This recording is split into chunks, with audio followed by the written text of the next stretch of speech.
broadcasting from the campus of Lynn Benton Community College. We are the Mid-Valley STEM-CTE Hub. I'm your host, Casey, and this is Closing the Gap.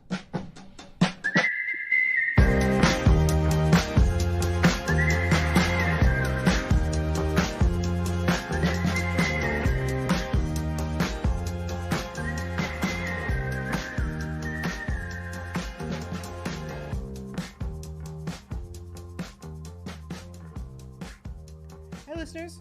On this episode of Closing the Gap, we have friend of the show, Tori Thorp, conducting the interview. Tori will be talking to Marley Parker, a freelance writer and photographer who makes her living documenting scientific expeditions at sea. All right, let's get on with the show.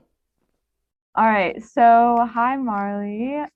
Welcome to Closing the Gap. Could you explain your career for us and what it is, what, your typical, I guess, like day or project looks like?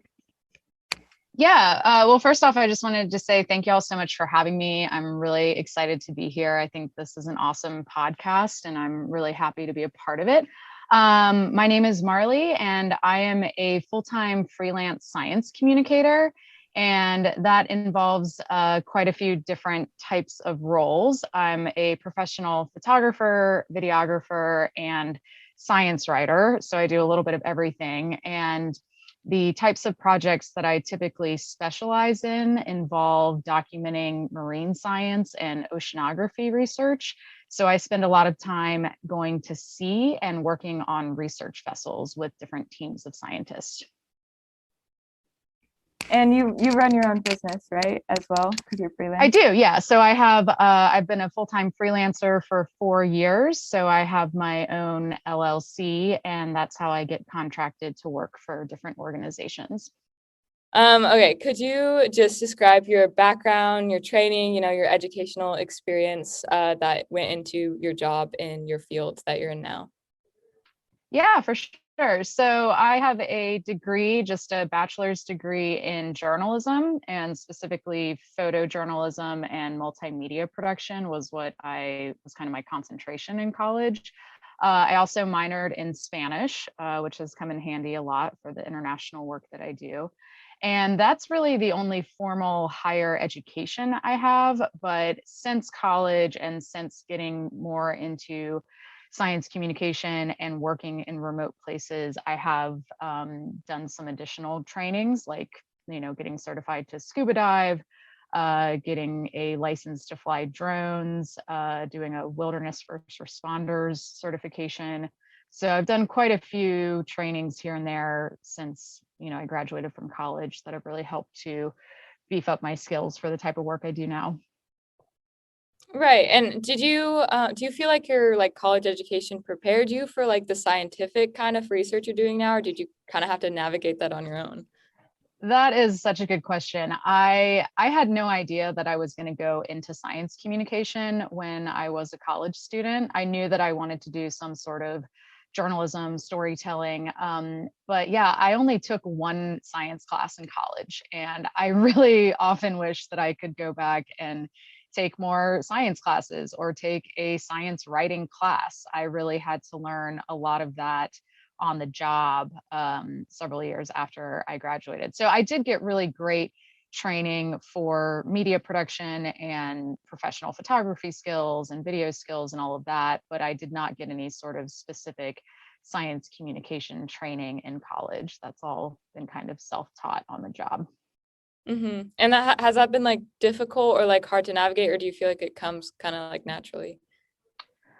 I mean, I've just kind of had to jump in, and it's certainly been challenging at times, but I think I've been doing it for long enough now that it definitely comes more naturally now.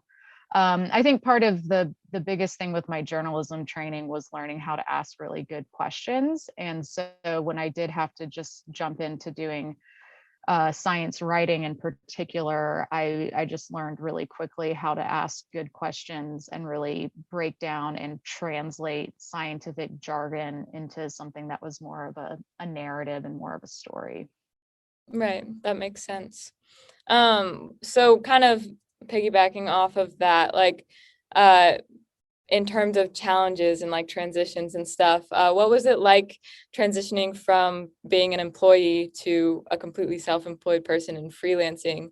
Was there like unexpected challenges or benefits that you like didn't know about before you decided to start your own company? Yeah, so I was really nervous and frankly pretty scared when I was getting ready to leave my full-time position because I had been basically I'd been working in science communications for a university for 5 years. So I had this really stable job that allowed me to travel and allowed me to do really cool work. And I had to leave all of that to pursue an opportunity that I couldn't do if I stayed at my full-time job. And that was going to Antarctica. That's why I quit my full-time job and became a freelancer, was because I got invited to go on this research expedition in Antarctica. So I was really excited about that. That's like an incredible once in a lifetime opportunity. But the idea of running my own business and being my own boss and all the kind of complicated parts of being self-employed for the first time, that was very daunting and very scary, and something that I just had to grit my teeth and do. Yeah, I read a little bit of your blog, and I read the one that's called Doing It, I think, and it was like super inspiring. Like I related to a lot of it. And yeah, it seemed like really nerve-wracking, but the right decision, because you kind of had to take that risk to be able to do what you're doing now, which is like really amazing work. Yeah, and it's so much easier now that I'm 4 years into it. I can look back and very clearly see that I made the right decision and that it's worked out really well. I mean, there have definitely been ups and downs over the past few years and a lot of mistakes and lessons and, good experiences and bad experiences. But I do often wish that I could go back in time and tell myself 4 years ago, like, it's going to be okay. Like, stop worrying so much. It's going to be okay.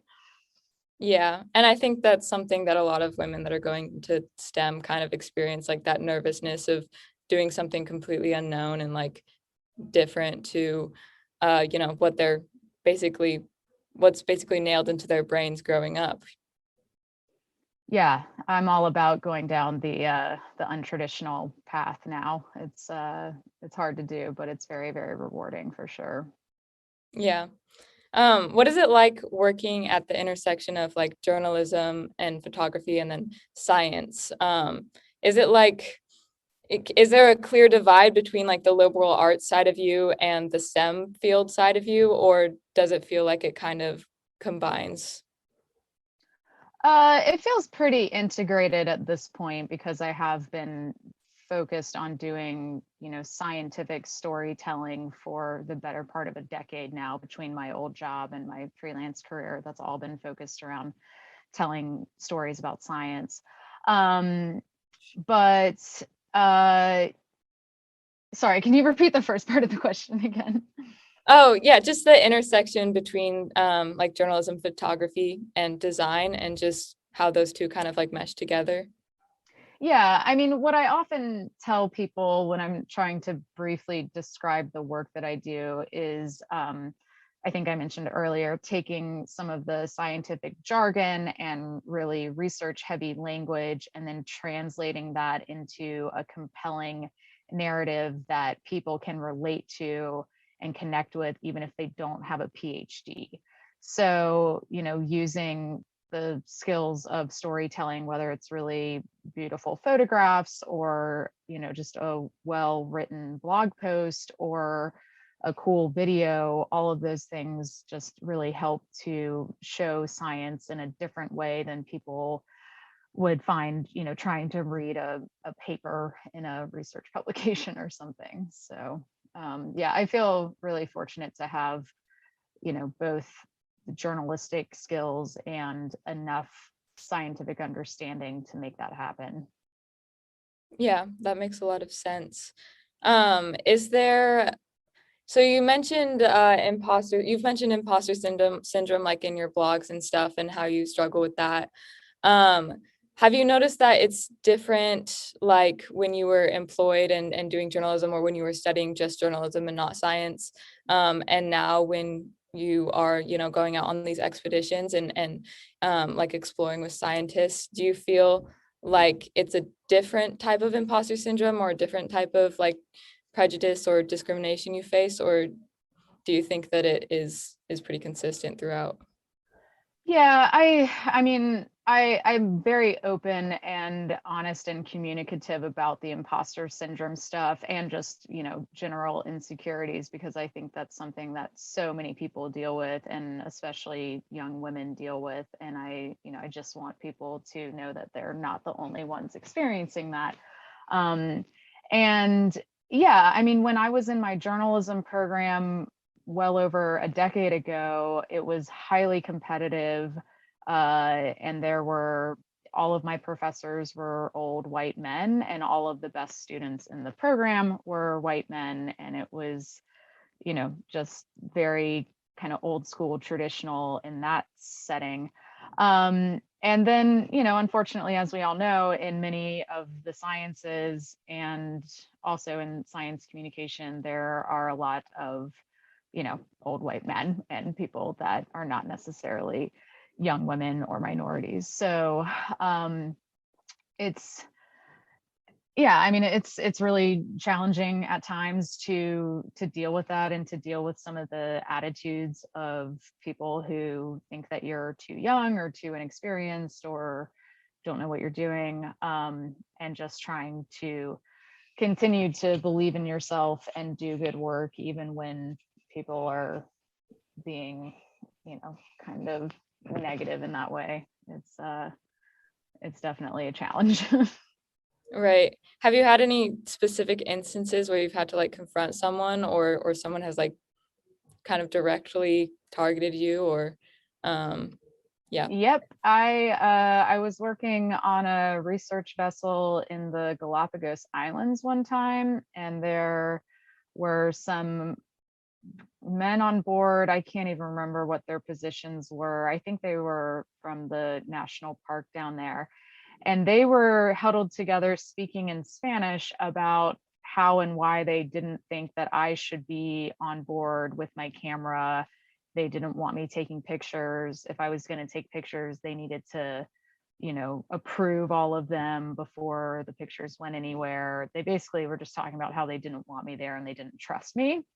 And I piped up and I was like, I speak Spanish, like I understand what you're saying. If you have an issue or if you don't understand why I'm here or what I'm doing, you need to talk to me, and I was very direct with them. And I mean, I tried not to be too angry or aggressive, but I really had to go insert myself into the conversation they were having and be like, look, I understand what you're saying and we need to communicate about this, not just listen to y'all talking about me. So that's just one instance. There have been several others, but too many for one podcast. Yeah, that is rough. I have experienced things like that as well. Like, I mean, it could also just because I'm a student journalist, but people kind of do the same thing to me. They're like, oh, you're just like here doing your assignment. Like, why are you here at this like school board meeting or whatever, writing down the things we're saying? So yeah, I can definitely relate to that. Do you like, how do you deal with that like internally? Like externally, it's pretty easy to be like, you need to talk to me about this. But when it affects like, how you think about yourself or your self-esteem or how you think about your work, what do you tell yourself to kind of get over that hill?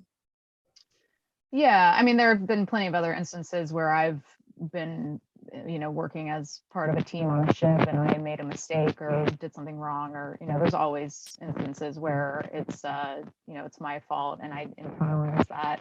And I do two things. The first is I remind myself that we're all just human and we're all just trying to figure stuff out as we go, and we all make mistakes, and I'm not incompetent or bad at my job because I mess up once or twice. Like that happens to everybody, no matter how experienced you are or how long you've been doing something. And the other big thing that I just try to mentally do is to zoom out So let's say I'm working as part of a team and I mess up or something goes wrong or whatever. There's, some big emergency with what we're doing. And it seems like an emergency. In reality, it seems like a really big deal in the moment. And if I can just zoom out and tell myself, okay, this seems like a really big deal right now. This person's upset or something went wrong or it's not working the way we want it to. But is this still going to be a big deal a few days from now? Is it still going to be a big deal in 2 weeks or a month? And like so often, especially with project stuff, work stuff, it's just not that big of a deal. Sure, it seems like a big deal in that moment because we're in a high stress, intense environment. But if you zoom out and just allow yourself to think, man, in 2 weeks, I'm not even going to remember this happened. And being able to try to have that perspective in the moment of when something isn't going well, I think that's really helpful to just, cool down a little bit from the intensity of the moment. Yeah, that's really good advice. I was gonna ask, did it take you like a long time to figure that out? Was it like a process of practicing like that self-talk and zooming out, or did it always come like second nature to you? That's a good question. I think I've always been, or at least since high school, I've been somewhat tough, or at least tried to be kind of mentally tough. I was an athlete in high school, and I was, the captain of my cross country team and track team, and I think those sorts of things, I mean, it seems silly, it was just high school or whatever, but at the time, I think those experiences were really good for building up some like mental fortitude of, when you're running a race and you're in pain and you have to push through. I think some of those early, like I started running when I was 14 years old, and I think that kind of helped to develop some mental toughness from a pretty young age. And then, going through a competitive program at a really highly ranked journalism school, it was really intense at times, and I didn't really like how competitive it was, but it also forced me to work really hard and be tough and stand up for myself. And then, I mean, working in male dominated environments and working in pretty intense high stress environments, especially when we're out at sea, you just, you have to be mentally tough, and you also have to be cool and calm and not freak out or be really dramatic. And that's those traits, just trying to stay calm and cool and not get really flustered or upset. Those are traits that I get from my dad, and he's a pilot. So he's always been like Mr. Cool, really calm, really, even in an emergency situation, like responding very methodically and all of that. So I think that's a little bit about where my mindset and mentality comes from. Yeah, and I'm sure that helped like prepare you for starting your own business and just branching off on your own, and kind of helped you push to decide to make that decision. Yeah, I mean, like I said, I was nervous and scared when I quit my job and was starting my own business, but in the back of my mind, I was just like, I just have to try to do this. And worst case scenario, if I do fail, if it doesn't work, if I can't make enough money, or I'm just not happy with being self-employed, then I can always go and get another job, So again, kind of zooming out and having that perspective of, what am I going to do if this doesn't work? There's always, something else you can do. There's just always a way to like zoom out and see different possibilities or different perspectives. Right. Could you talk a little bit about like the technical aspects of transitioning from an employee to, your own employer, and like how that kind of worked logistically? Yeah, there's quite a lot that went into it. I, on the technical side of things, I had to go from having all my camera equipment provided to me by my job to suddenly dropping thousands and thousands of dollars on all my own gear and getting insurance for that gear, getting my website and all of that set up, getting my LLC filed, getting an accountant, getting just a bunch of logistical, paperwork, legal stuff, financial stuff in order, which is such a pain for a person like me. I'm very much a creative person, being a writer and a photographer and a storyteller, doing paperwork and legal documents and financial planning and that sort of stuff is really not my cup of tea.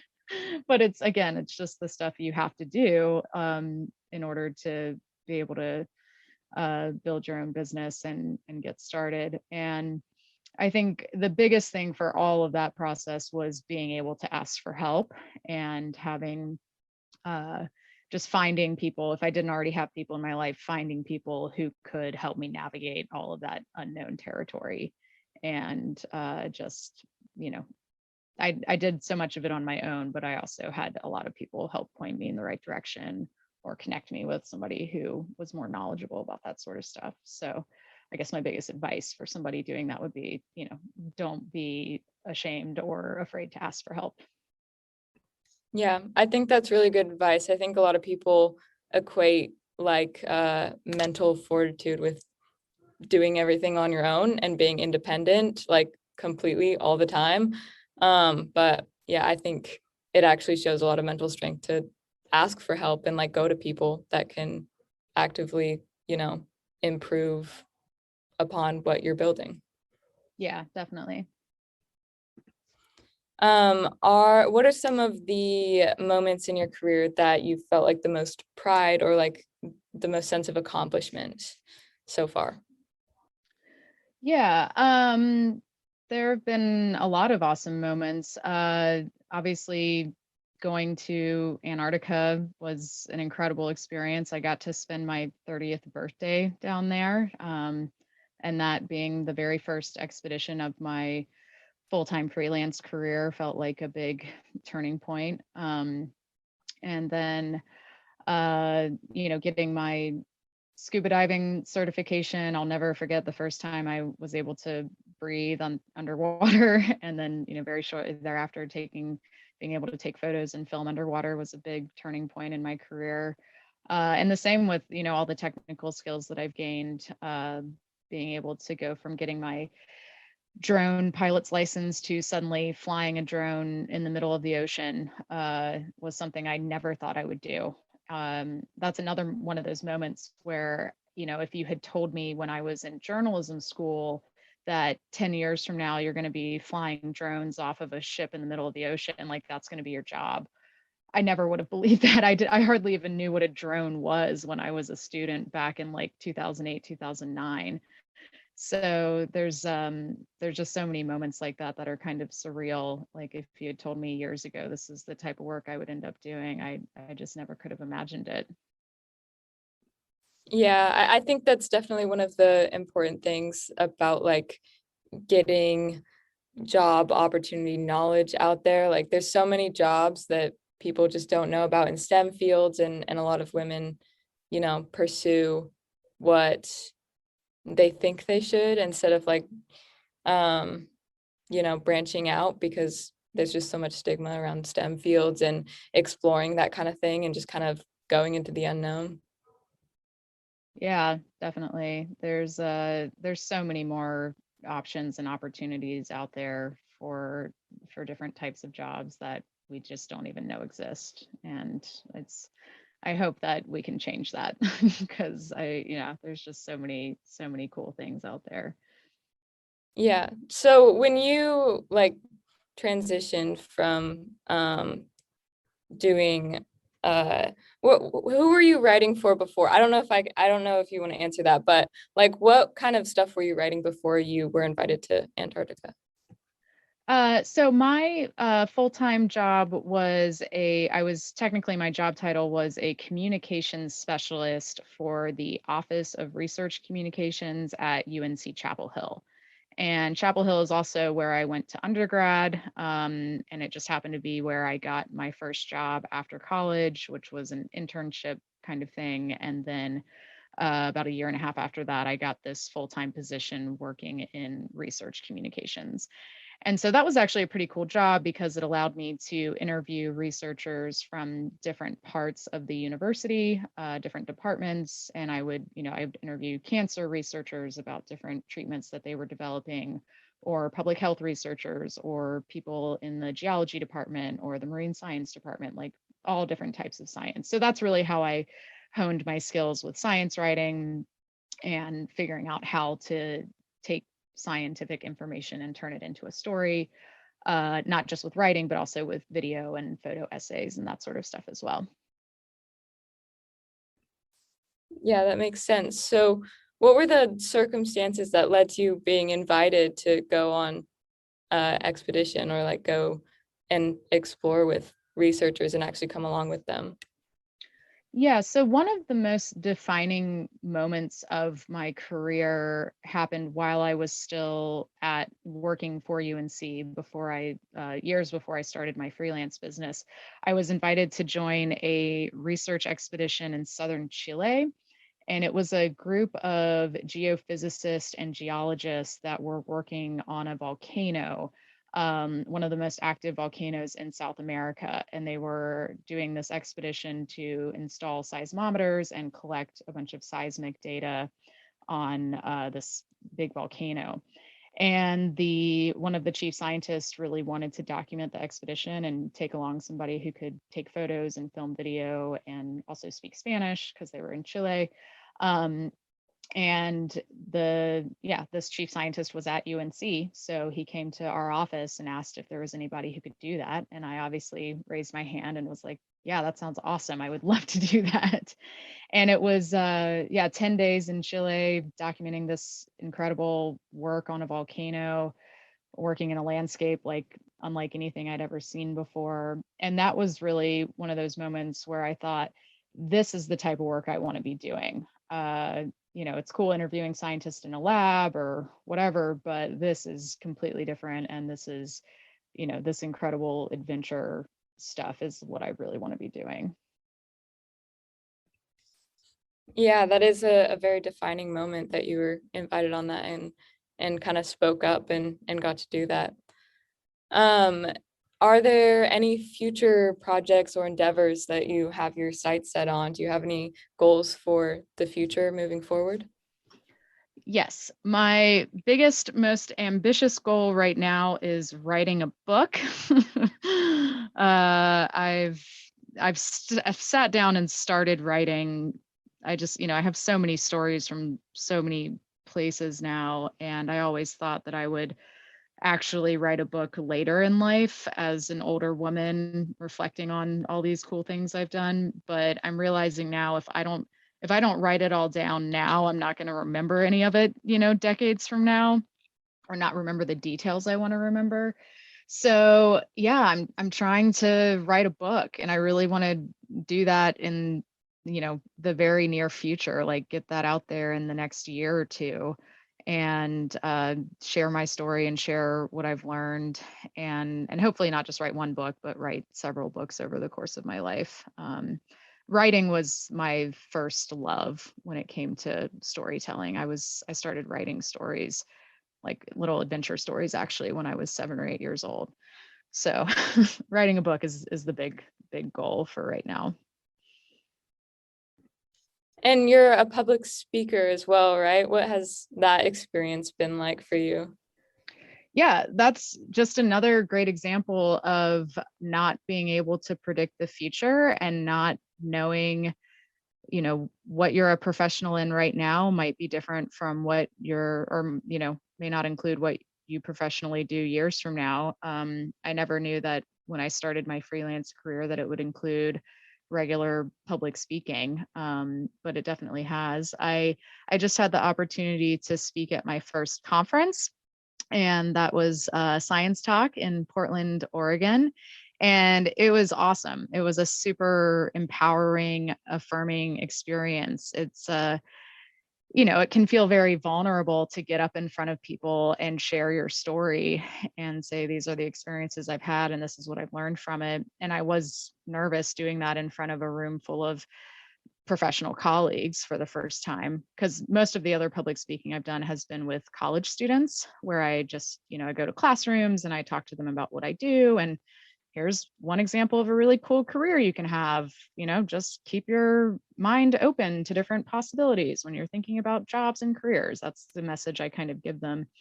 But at this conference, I was speaking to, a room of colleagues and industry professionals, and that was a little more nerve-wracking. But afterwards, so many people came up to me and still are sending me messages and emails about how much my story resonated with them, and that just feels really, really good and really empowering. So yeah, I love being able to be brave enough to get up in front of a room full of people and talk about myself. It still makes me nervous, but it is also really rewarding.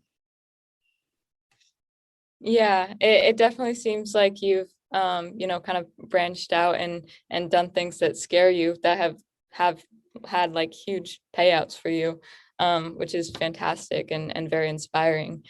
What advice do you have for young women that are looking to, you spoke to this a little bit, but like young women that are looking to follow a similar career path, or like your younger self before you kind of branched out?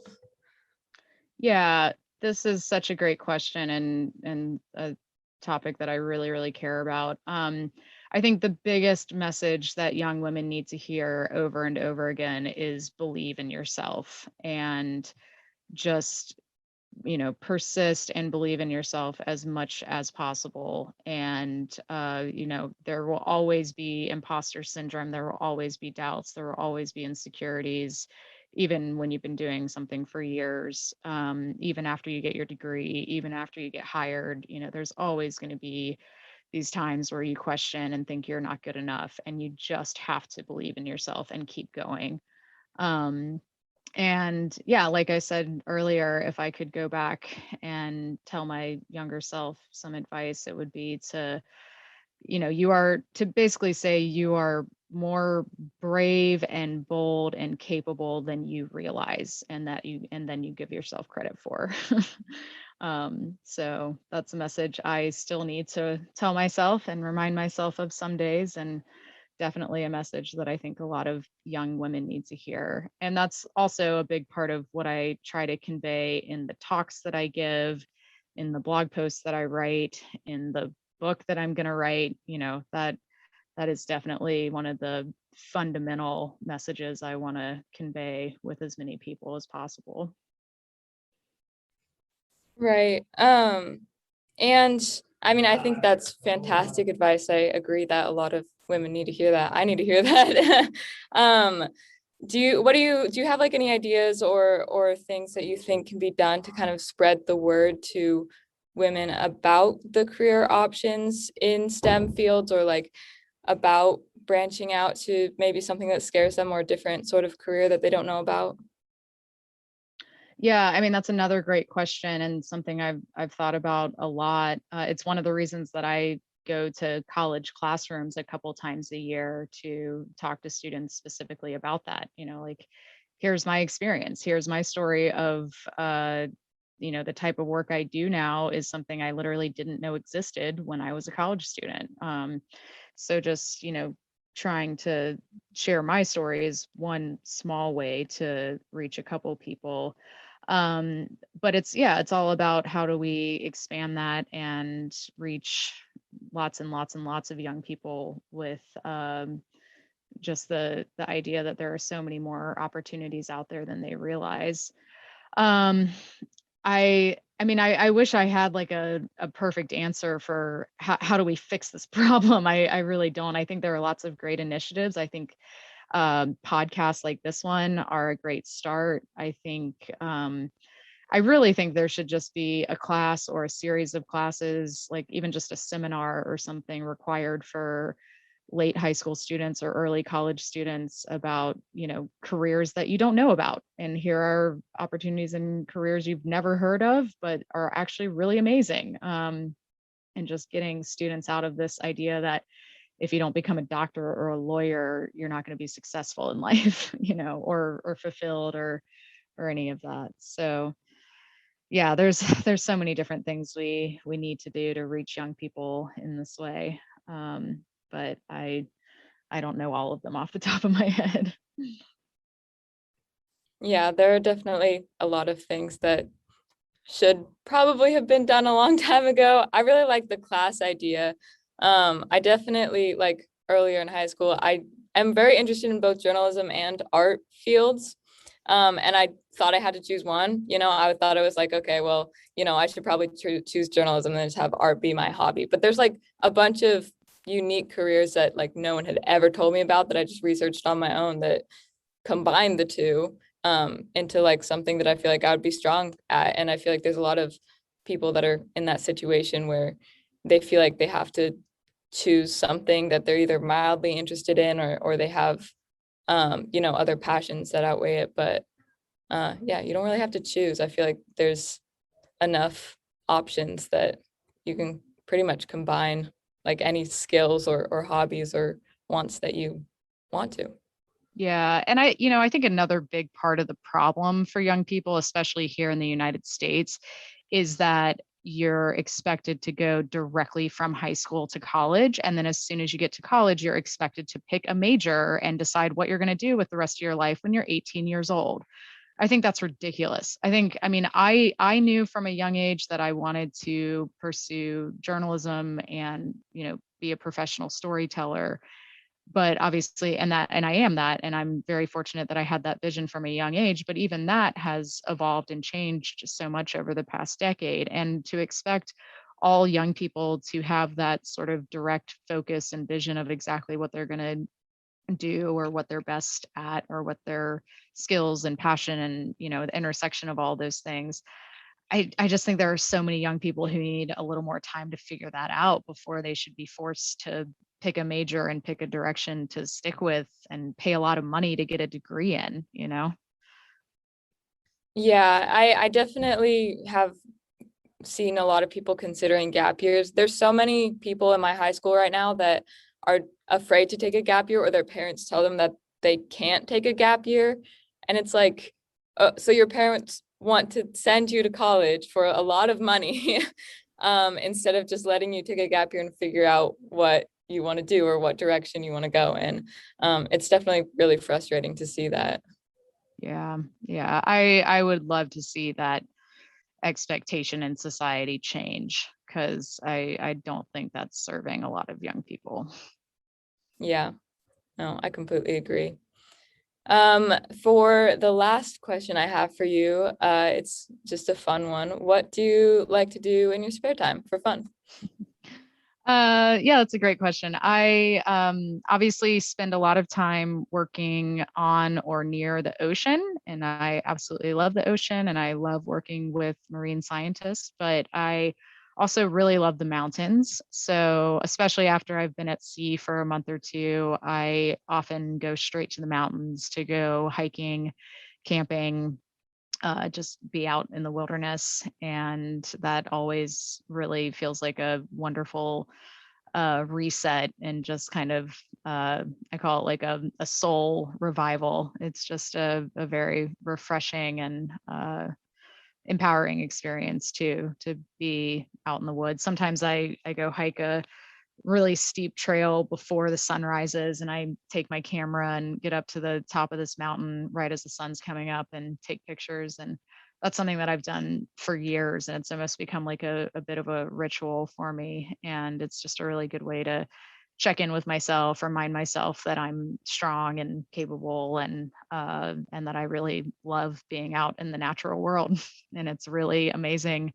And I feel really grateful every day that I get to do that, both for work and for fun. Thank you so much. Yeah, I thank just you. personally, I want to say that like you're super inspiring to me as somebody who wants to pursue journalism and sometimes gets really bad tunnel vision. I really like how you're very open to a lot of options and you were kind of open to exploring different things that aren't traditional. It was really cool reading your blog and like looking at your website and stuff. Yeah, thank you so much for taking the time to read my blog. I don't know if you saw, I wrote a post recently that was basically a letter to my younger self. And I wrote it before I gave a talk at my alma mater, my journalism school, speaking to a bunch of journalism school students who are about to graduate. And I basically wrote that for them with, like, you know, thinking of young people specifically and where I was 12 years ago. So that's another one you might enjoy. And also, if you want to like connect one-on-one to talk about your career stuff at any point, or like different ideas you have, like, please reach out, because I really do love talking to young women and mentoring and trying to like help people navigate some of this stuff. Because it's just really nice to not feel alone. Yeah, I messaged you on Instagram. I wasn't expecting you to see it quite yet, but I did DM you because I was like, I just want to say that I like just really like your work and you're super inspiring. Awesome, thank you. But yeah, thank you so much for coming on and talking about yourself a little bit. Yeah, thank you so much for having me. I really enjoyed it. Thank you for joining us for this episode of Closing the Gap. If you like this show, subscribe on Spotify. You can also find us on Instagram at MV-STEM-CTE, on Twitter at Mid-Valley STEM, and online at midvalleystem.org. Until next time, keep progressing.